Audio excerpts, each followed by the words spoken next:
Peace. So, this next guest, I was so excited to interview that I completely forgot to do an intro that I usually do, the intro that we usually do for the interviews. So, I'm winging it, right? This is my favorite interview I've done thus far. All right. She's a legend. I'm going to introduce her myself, the legendary, the illustrious, the very, do your thing, man. Don't get me in it, though. Don't get me in it, though. I'm going to step over here. Yeah.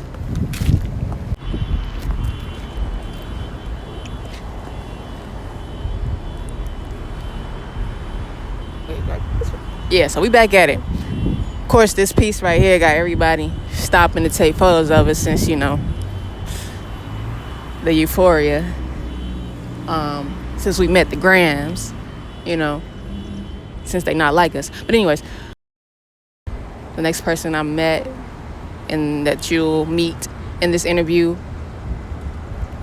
Iya Omilade Ṣàngódélé Tafari, PhD. All right, this is a doctor of her field. She's a scholar activist, hip hop feminist, associate professor at the illustrious HBCU, Winston-Salem State University, co-founder, one of 3 co-founders, I think, of the Greensboro Kwanzaa Collective, from the Indigo's Cultural Arts Center in Greensboro, North Carolina. Powerhouse in the Piedmont Triangle, powerhouse in North Carolina in general, just a powerhouse in of herself, magnetizing, hypnotizing, just, I love everything about her. She's the bombdiggity.com, all of those corny things, everything. She's everything. So I'm looking forward to you guys meeting her. This is my intro for her. Y'all know who I am, I'm an artist. I'm Yukawa, an artist. I already told you this multiple times. Not much else to say about me. This is about her and my conversation with her. I'm looking forward to sharing this with y'all. And yeah, let's just, without further ado, let's get into it. I know this isn't, by the way, Iya, I know this isn't the type of introduction you would have gave. You would have gave all your credentials, which are her CV, amazing. But this is what I had on my heart to say, my mama of the community, one of the many mamas that have birthed me into Yukawa, Ifakubemi Yukawa, you understand? So this is what I had on my heart to give you as an intro. I hope you enjoy it. Peace, love. To hip-hop. To hip-hop.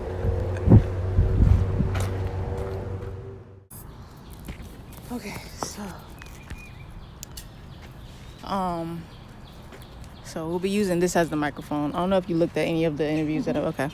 So we'll use this as a microphone. And yeah, we'll start. It's been a minute since I've seen you and what have you. Yeah, it's been a few minutes. Quite a few. When was the last time during the kind of the service, the park service for Yalosha? Yeah.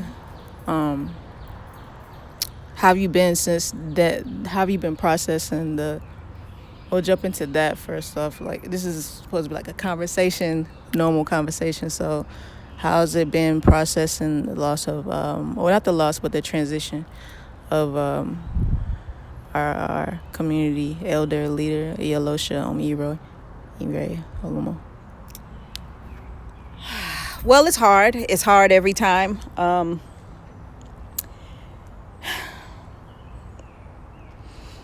Nia is my sister, and and since then, it's just sometimes it's a constant reminder that though her state has elevated, and I know that, we talk about a transition and transcendence, right? She's elevated. She's an elevated ancestor now. It's still hard to not have her in this physical realm, It's still hard to operate, and especially, in Western society, we're expected to operate as business as usual. Okay, so you over that. Let's keep going. And thankfully, I operate amongst people and in a community that doesn't really perpetuate that so much, but it's still hard. It's hard, because everything has changed. Me and the mamas, we're working very hard to maintain a relationship, with her family, her children, because those are our children, and that gets hard because I think a little bit. I think sometimes it's hard for them to see us, because it brings up the grief, so. But yeah, it's hard. It's hard. It's hard whenever you lose someone you love and someone who's a big part of your life, and especially a big part of your reality. Like, when we go through as humans, we navigate spaces, right? We navigate spaces, and I'm from the Bronx, and then I moved to Baltimore, and so I have a community and a life in the Bronx, and then I have a community and a life in Baltimore. And then I moved here and I have a community and a life in here. And so Iya Omilade is a big part of my life in my community here in Greensboro. So when I think about who I am, she's a large part of that. And so it's difficult. It gets really hard a lot of times, most of the time, to operate without her. But our relationship has always been, she and my relationship has always been like a real sisterly relationship. We used to fuss, and so we still fuss. We still fuss. They be laughing at me. I be like, Nia, if you don't leave me alone, like I was having at the park when we were out there with the fire. Do you remember? Fire, yeah, the candle kept falling. Yes, yeah, and that's our thing, and feathers. She'll leave me a feather. I was on the beach with my partner and who she knew her as well, and then all of a sudden there's a feather. Like, there's no other feathers on the beach. Right, yeah. Like, none. Just one like right there at our feet. I'm like, all right, sis. All right, I get it. So she, I feel her, and she's ever present. So that's good, and that's comfort, and I'm glad and I'm grateful, and because she knows how hard this is for us, that I'm grateful that she does, come and visit in those ways. Really? Yeah. How's it been for you? Let me check and make sure it's there. I do this every interview just to make sure. But yeah, so definitely it's been interesting. I process grief in a strange way. I thought that I was, as soon as it happened, I had said it at the little service we held. It was like I felt, as soon as I had found out that she had transitioned, I thought it was gonna be, for me, business as usual. Like, what I'm saying, just because it's like, okay, I know transition. I know what that is. I know how to deal with it. I know that she really, like you said, just elevated. You know what I mean? I know that I still have that connection. And I knew, that she was in a state where it was taking place, where it was gradually taking place. So I was like, okay, I knew this.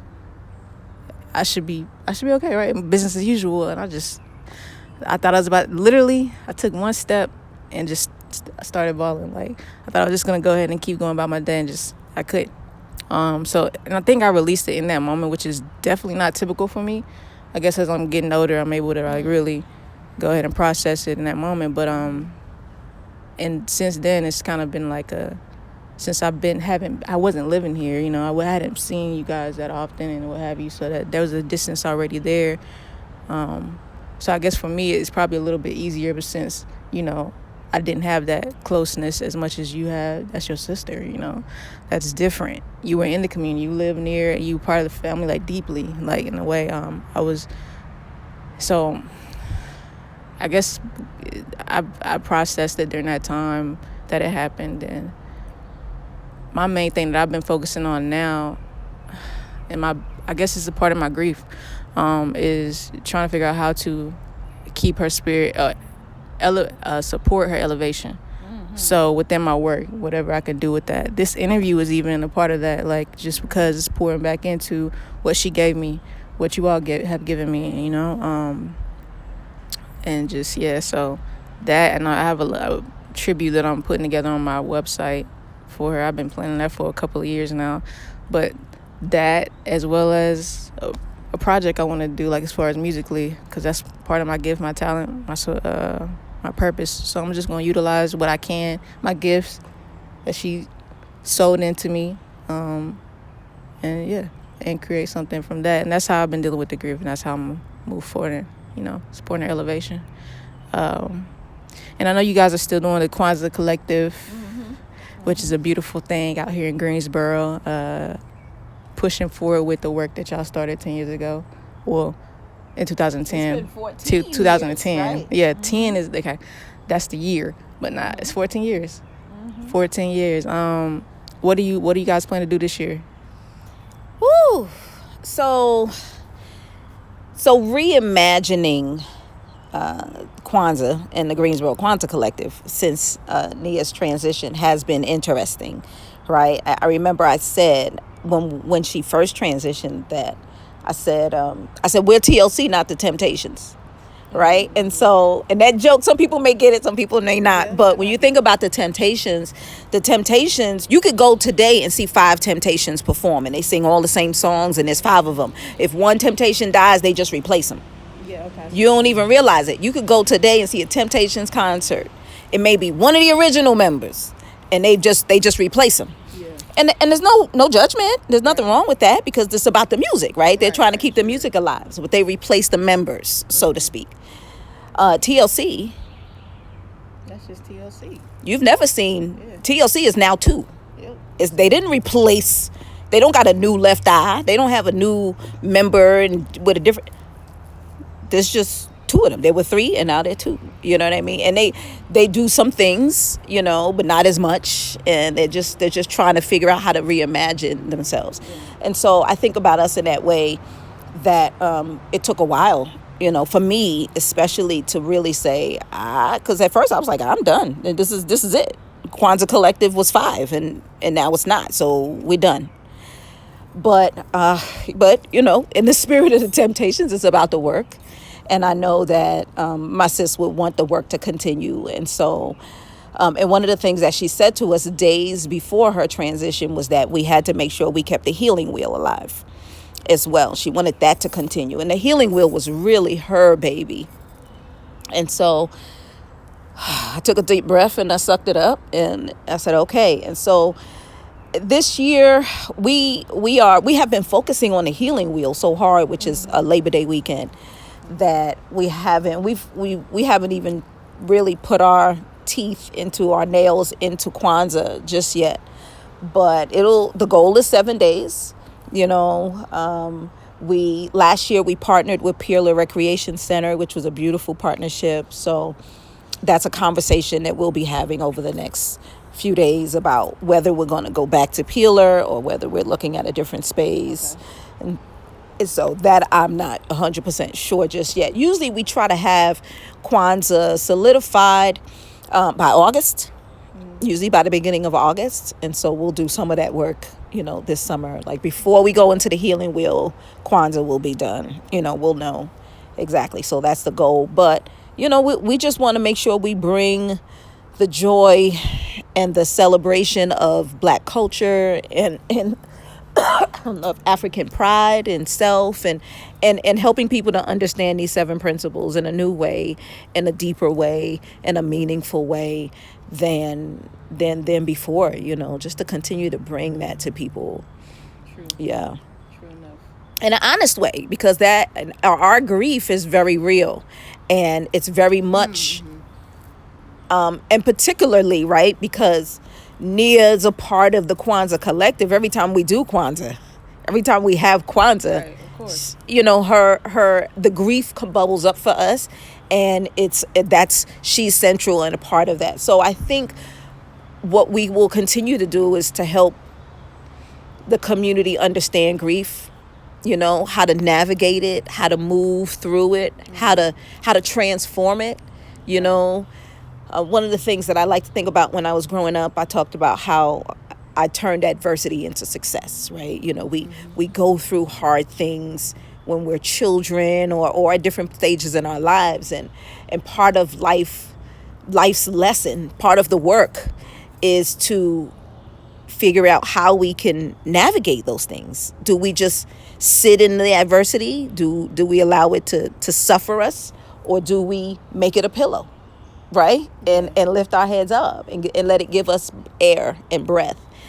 And so I think that's part of, I think, what our mission is as we move forward, is how do we take this, this amazing human being who existed and walked with us, and how do we continue to carry on her legacy?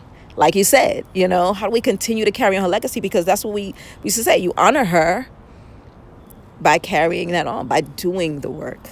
We don't honor her by sitting around and crying all day. I mean, so she would say, let it out, sis, let it out. Yeah. So there's nothing wrong with the crying, but she would also say, okay, so now what we going to do? How you going to live? How you going to walk?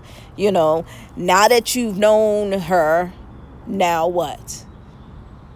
Because to live as if you didn't know her would be a waste.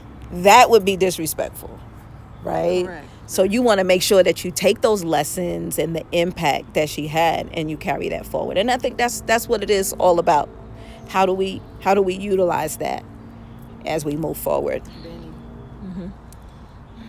Very beautiful, very, very truthful. I think you guys are doing an excellent job just actually stepping forward and just answering that call for first and foremost. Being like, okay, let's do this. Let's figure this out. And everything else just falls into place from there. Of course you have your obstacles and stuff. That's just life. Yeah. But life be life, and so then you just move forward from there. But I looked at, I don't know if I told you, but I looked at the website, the new website about everything, and I saw you all in the picture and the tribute, and saying how, okay, this started, and this started with Iya and we just moving it forward. I think that made me so proud. It's just beautiful to see y'all actually continuing to do that. That's the main thing to me. And I can't wait to see what the Kwanzaa is going to be like. I want to attend. I don't know what happened with last year, but I know I want to attend this one and help out with whatever is needed. Okay now. I mean, I'm serious. All right. I'm gonna tell the mamas. That's the thing. I miss being of service here and actually, being showing up for you all, whichever way I can. So I'm all the way 2 hours away, but still. Oh. I mean, that's where I reside, but usually I'm in the triangle anyway. But yeah, I'm all the way out there, so a little bit everywhere. I don't mind extending and coming back up here every so often for sure, for whatever you guys have. But yeah, okay. Yes, so yeah, I just give thanks for the rite of passage. And it goes, what's going on with that right now? Rite to passage? Yeah, what are you have you guys started to dig your teeth into that and how you want to move forward with that? So we have started talking about it. We have not we don't have a new group just yet, but that is something that we're in the process of working towards another group. Yeah, another cohort. Yeah. Benny. Okay. Well, let's dig into.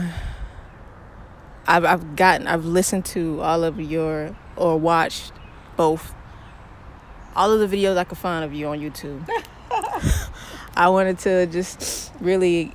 I had already read about some of your work that you do with Winston-Salem State University as a associate professor and all that. And of course, the book that you just published.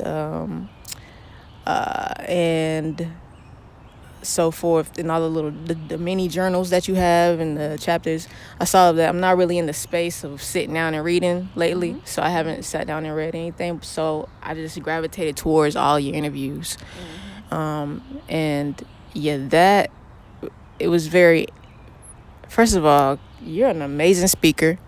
Let me give you your flowers. An amazing speaker. I mean, all the years show for how brilliant you're able to. Even when I looked at the conference today, when you showed up, very magnetizing the way that you like. I've seen people present during that conference, and nobody was like, "Oh, I gotta connect with you." The next speaker was like, "Oh, I have to connect with you after this." Like, we have to, yeah. That doesn't happen that often. That's rare, and that's a you're very gifted, and I just want to honor your brilliance. Because yes, and the work you put in, your doctor, like, come on. So anyway, those interviews really showed me that, I didn't know that you were so into the hip hop thing, structure of everything. I was really compelled to interview you specifically because you're one of the mamas in the community, but also because I was like, yeah, the music aspect. And so I have to start off. When I want to dig more, all of the interviews I don't think they really got into the hip hop aspect, except for that conference you did when you had Cardi B playing.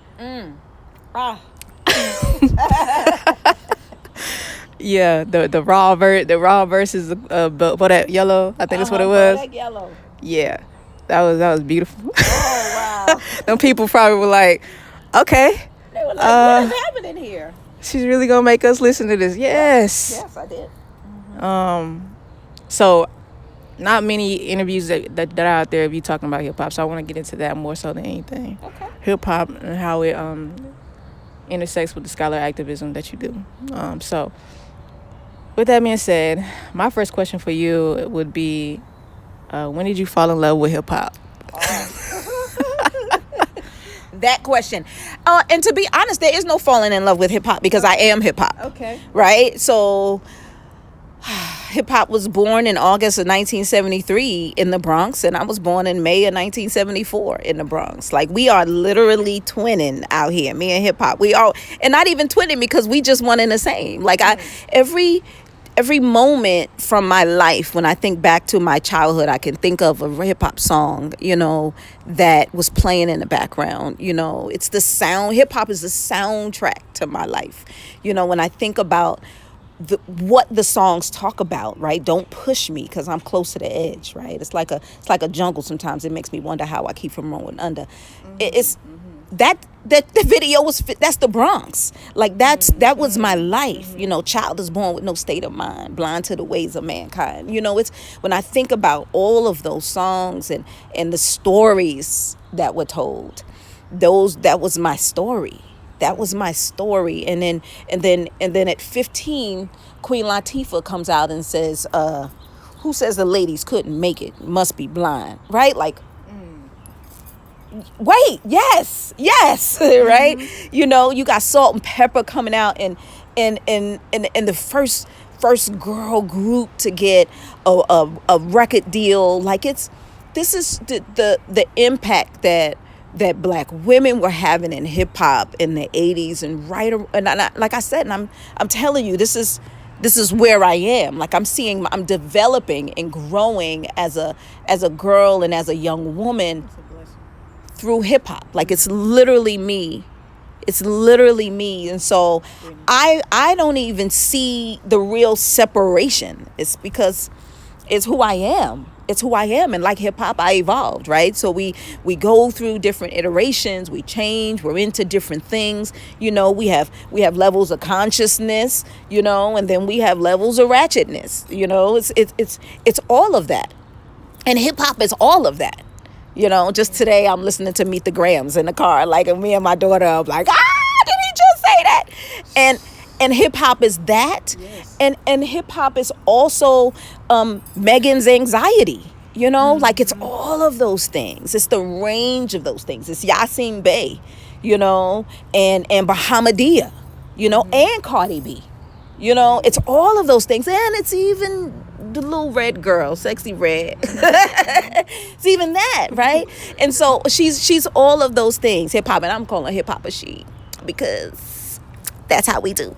But she's all of those things. So yeah, I never fell in love with hip. I mean, I love me, and thus I love hip hop because I am hip hop, right?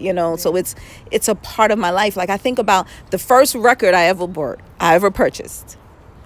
First record I ever purchased 1983. I was 9. I'll never forget. I had gotten some money, probably from my birthday or something. I had some pennies. And this was back in the day when you had to buy records at the record store. In 1983, I got on my bike and my sister took me. She walked and I rode to the record store and I bought actually at the time it was Super Nature, Salt and Pepper's My Mic Sounds Nice. Well, the Showstopper is Super Fresh. Was a song that I bought the 12-inch single. The Showstopper is Stupid Fresh. And that song to me was just everything. So here were girls, they had done the answer. Are you familiar with the Showstopper is Stupid Fresh? The Showstopper is Stupid Fresh. So so they had done, Dougie Fresh and Slick Rick's The Show. Right. So Dougie Fresh and Slick Rick put out The Show. And then Salt and Pepper, who are these two girls from Queens, Herbie Lovebug was a student, and he was like, yo, I need to do this production. Y'all do it. I'm going to put together this girls group. And they make this diss record because that's what hip hop is all about, right? And a lot of people, I'm seeing these things on TV and people, social media, and people are concerned about, we should be just loving each other. Why are we tearing each other apart? I'm like, this is hip hop. This Kendrick Drake thing is the most hip hop thing I've seen. Right. In years. Like, this is where it all started. Right. That's what it's all about. That's all they did was battle. Literally, when we think of breakdancing, the reason why do we call it battle rap? Because African Bambaataa, back then, there were gang wars. And in the 70s, African Bambaataa said, we got to figure out a better way to settle our beef. And we don't want to kill each other in the streets. So dance it. Rap it. That's literally why we call it battle rap and battling when you're dancing, because it became an alternative. It was a way of settling beef, drama, without killing each other. Yeah. So I'm thrilled that Kendrick and Drake are battling on wax, right? Because what's the alternative? Yeah. Right? Same reason Biggie and Pac ain't here, right? It was good when Biggie and Pac, but they took it. Folk took it too far, right? Pro couldn't handle it. It needed to stay on wax. That beef needed to stay on wax. And imagine if it had, right? Imagine if it had. But when that first record, so the Showstopper is Stupid Fresh by Salt and Pepper. Their name was Super Nature at the beginning. And in this record, they go in on Slick Rick and Dougie Fresh. They go in the whole it's a diss record to Slick Rick and Dougie Fresh. Yeah. Come on, saying, let's stop the show. Yeah, that's what they say. Oh no. Oh no. What? Right? This is what they talking about. They gonna stop the show. And then she goes, Sandy, what? Sandy, what? Sandy, it be getting hard, but that's true. It's all about money, though. She says, but Douglas and Richard won't like it, so come on, then, let's stop the show, right? And I think about that, and I always like to think about that line. She says, but Douglas and Richard won't like it. And she goes, so, come on, let's stop the show. Do you understand when they just called them boys out their name? Like, people, like, Their government name. They just calling them by their government names.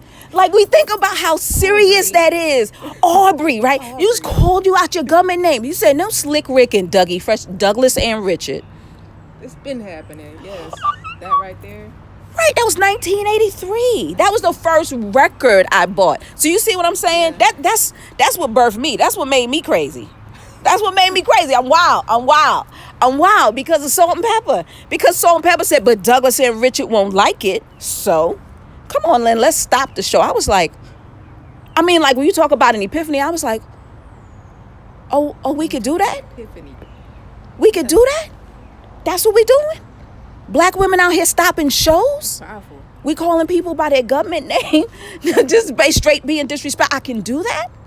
Like, and it really empowered me in a way. It really empowered me because it showed me again that I had voice, that I had power, that people would listen.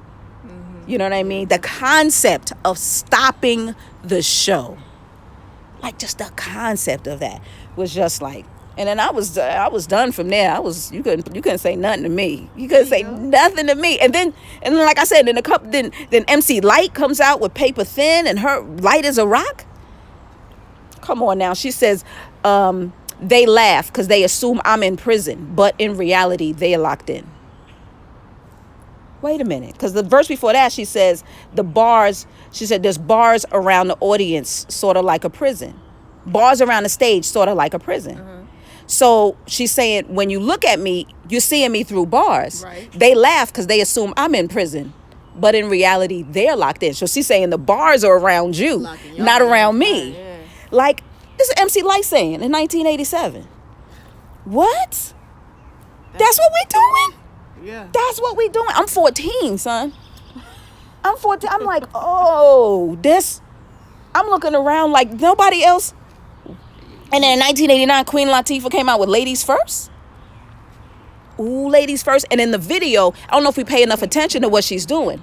In the video, she's a general and she's preparing. She's talking about war. And she's trying she's strategizing a war that is non-violent. If you watch the video carefully, she's strategizing a war that solves the problems, but that does not lead to death and catastrophe.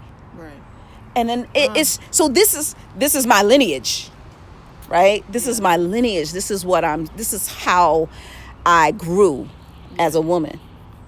I think you said something, I think in one of the interviews where it's about like this is the extension of your village, like, you know, it's your where we at with time? Oh, we're good. Okay. It's like your the extension of your parenting, like being done there, like that teaches you and grows you, and this molds you, and it becomes part of your personality, your identity. This hip hop is the village that you need to raise these children or whatever. So it's like I can see that for myself as well. With, especially being the only child, like that was. Were you an only child?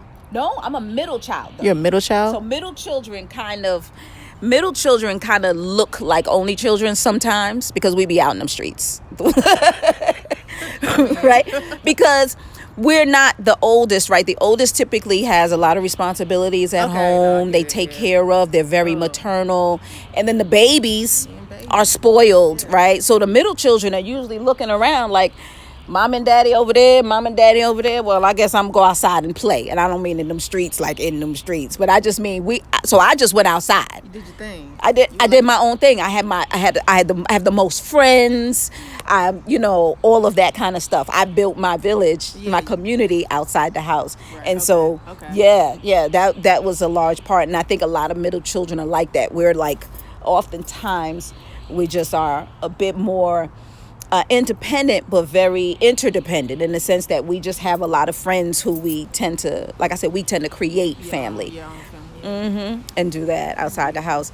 And so, I use the term other mother and other father, right? So when we talk about like who Mama Nia is for you, is an other mother, right? It's someone who's not your biological, but who stands in that gap, right? Who stands in and who provides guidance and mentoring and support. And we have those mothers that do that. And that's the scholarly term, right? A other mother. And then we also have other fathers, who do that same thing, who stand in that gap when your biological is not. And it doesn't mean that your biological is not good. It's just they need help, right? Any parent worth their salt knows that, look, parenting ain't for punks, and I need help. You need a community of folk to raise children. It takes a village to raise a child. And so those people, those mamas and babas who stand in are those other mothers and other fathers. And I look at hip hop as another mother and another father, right? Hip hop artists really tend to stand in. We can think of a lot of those, especially those of us who love hip hop or who embody hip hop, can think about where we learn certain life lessons. Which artists we learned life lessons from, which artists we learned about relationships from, right? We learned about identity.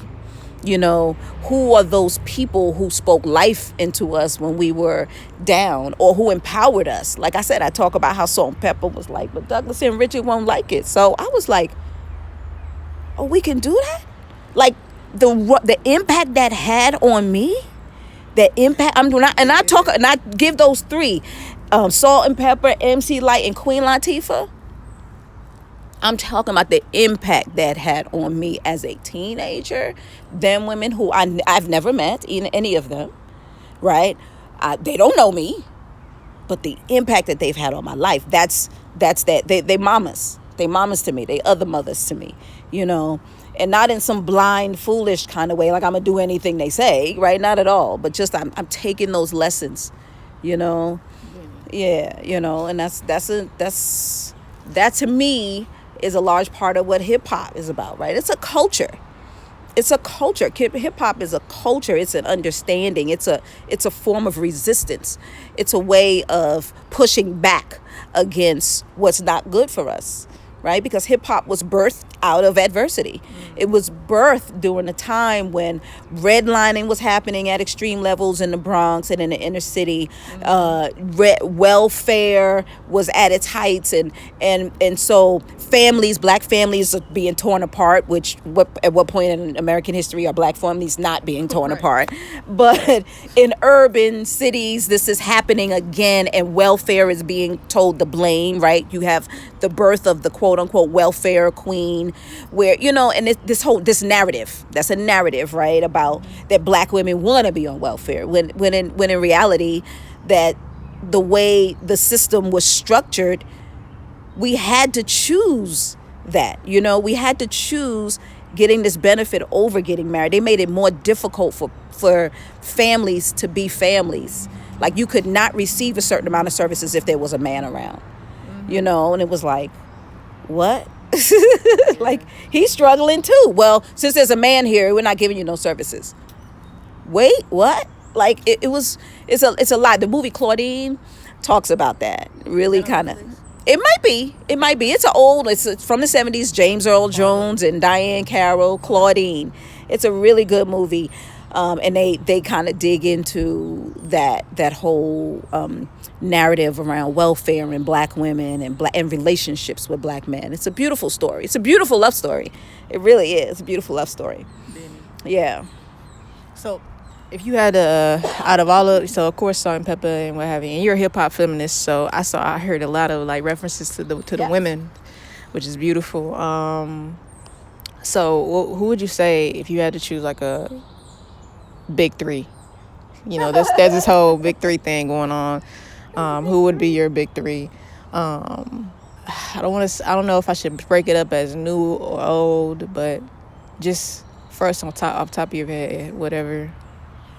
Well, see, so remember, I'm a hip hop scholar. So to me, big three is anti-hip hop, right? Because there's no three. That's right. And then when I am asked who are the greats or who are the GOATs, I'm like, in what category? Right? Because are we looking at lyricists? Are we looking at the farthest? Like, this KRS-One, nobody has done for the culture what KRS-One has done. Right. So, but he's not a current contemporary. He's not an art. He's not a what's the word I'm looking for? He's not an entertainer. Yeah. Right? He's a lyricist, you know, and he's, you know, his role, you know, you got DJ Kool Herc, like, you know what I mean? So we can't, so I like to say that, right? So we have a KRS-One, there's no comparison to him. Like, he sits over here on the throne. We'll say, we're going to give KRS the throne. This is we in his world. Okay, that's right. Like, literally, like, we in his world. Okay. Like, he's just, there's nobody who's done it. Like, he's the one who literally wrote the book, right? You know, he's the one who helped us to understand hip hop as a culture and see hip hop as a culture. So he brought the edutainment to it. And then he's also ridiculous, right? If you look, Rapture is still Step Into a World. It's still one of the greatest songs. Like, I'm waiting for a song that makes me jam. He says, I'm not saying I'm number one. Oh, I'm sorry, I lied. I'm number 1, 2, 3, 4, and 5. It's not a lot of lines even better than that. It's a simple line, but it's a big one, right? You wasting all your time on these marketing schemes. Like, KRS-One is bananas. So there's KRS-One over there. Okay, gotcha. Right? Yeah. And then you have, you know, LL Cool J, who... I don't know who has more records, like who has the longevity that L has. right? You talking about coming in with Rock the Bells, my radio, right? In what, 87, I think, probably 86 on Def Jam. And he's put out records. And then now he has the whole Rock the Bells tour. And so when we think, and Rock the Bells radio, so we think about the impact that LL is having and has had on hip hop. You know, his longevity, and like I said, and to still be an active musician as well. His impact, he's over there in that court with KRS-One. KRS-One's in the throne and LL's sitting there.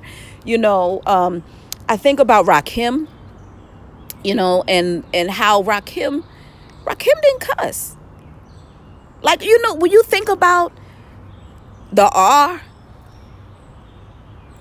like he didn't, I'm like, wait, he didn't cuss. I like that. Yeah. You know, so his impact has been amazing, right? So he's over there, right? So you have those. And then you have Nas, right? I'm a Nas fan. You know, Nas, again, is a great storyteller. He allows, what I think I love about Nas is he allowed himself to shift and evolve with hip hop, and even has acknowledged, like, yeah, I know I did Oochie Wally. Like, yeah, I know I did that, but I was just having a little fun. You know what I mean? And so, and you have this interaction with like him and J. Cole, what was the name of the song? There's a song, I can't think of it off the top of my head, that J. Cole makes, and he talks, Let Nas Down. Duh. But that's the name of the song, right? Duh.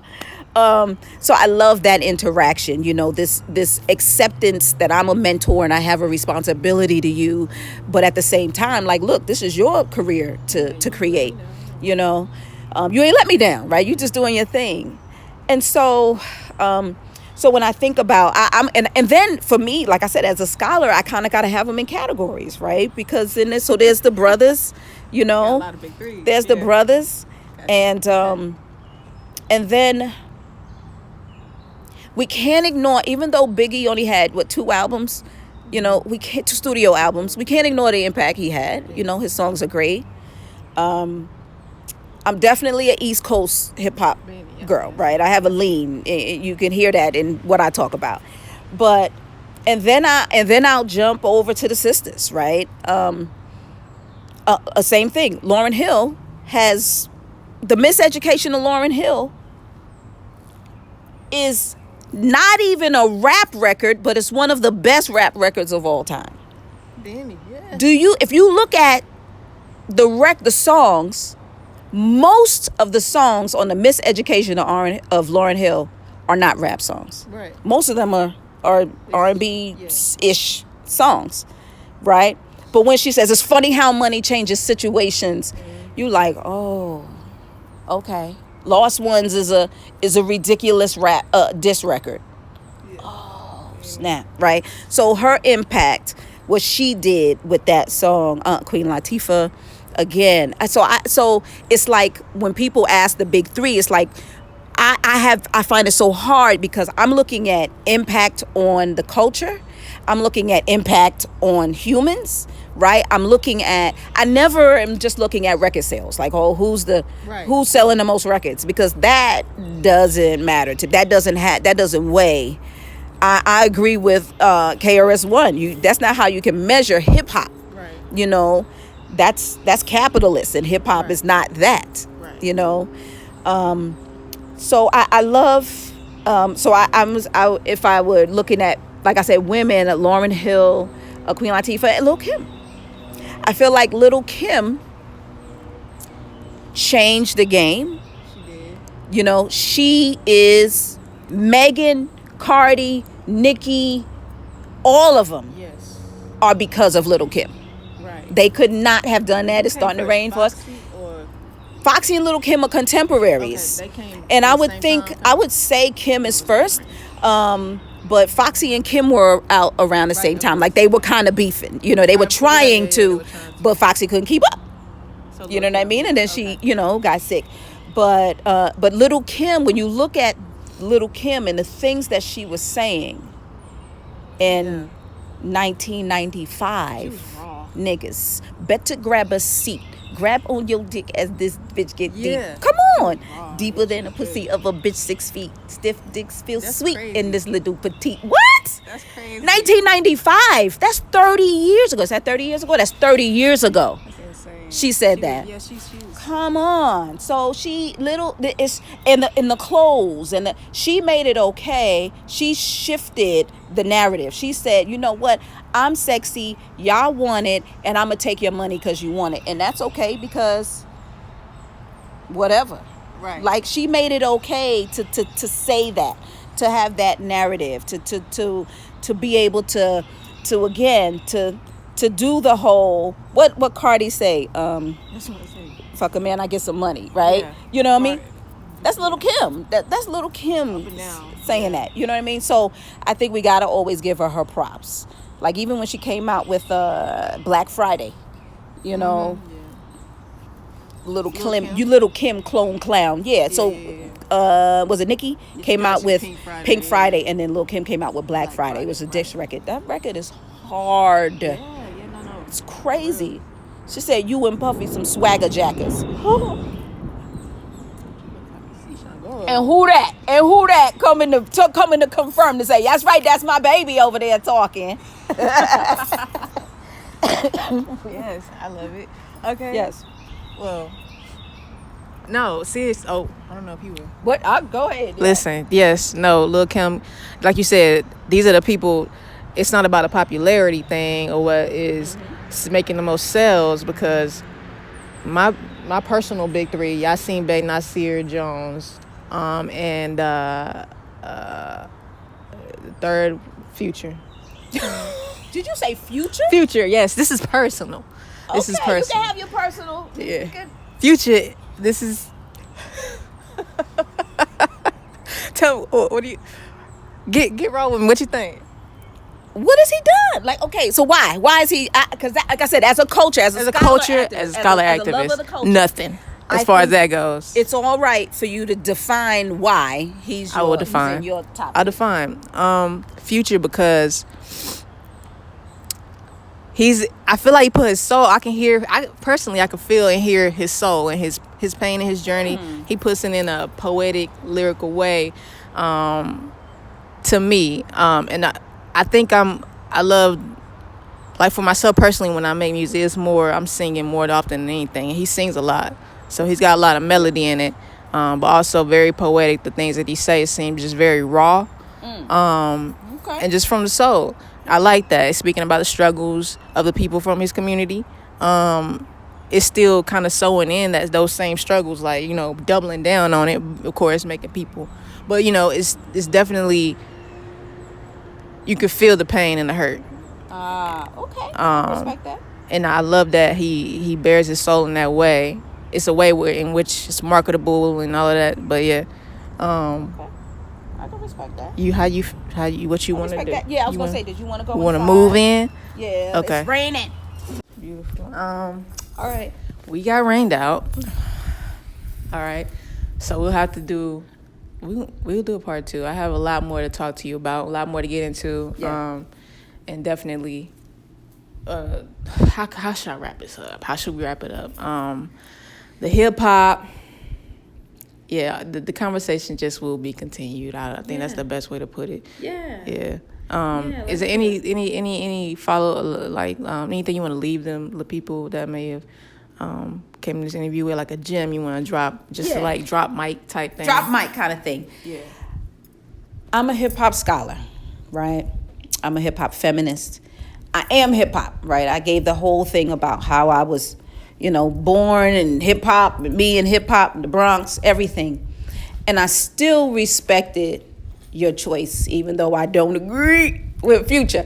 But I still respect. But my thing is that I still respected it because it's yours, and because what I acknowledge and honor as a hip hop scholar, feminist, lover, all of those things is that we have choice, and that we live and we have to see and navigate this world through our own, from our own perspective. And that's why I said, tell me why. I can't just sit here and beat you down because you like Future and I'm like, Future. If he matters to you, that's what, then he one of your top 3. Nothing wrong with that. And I'm okay with that.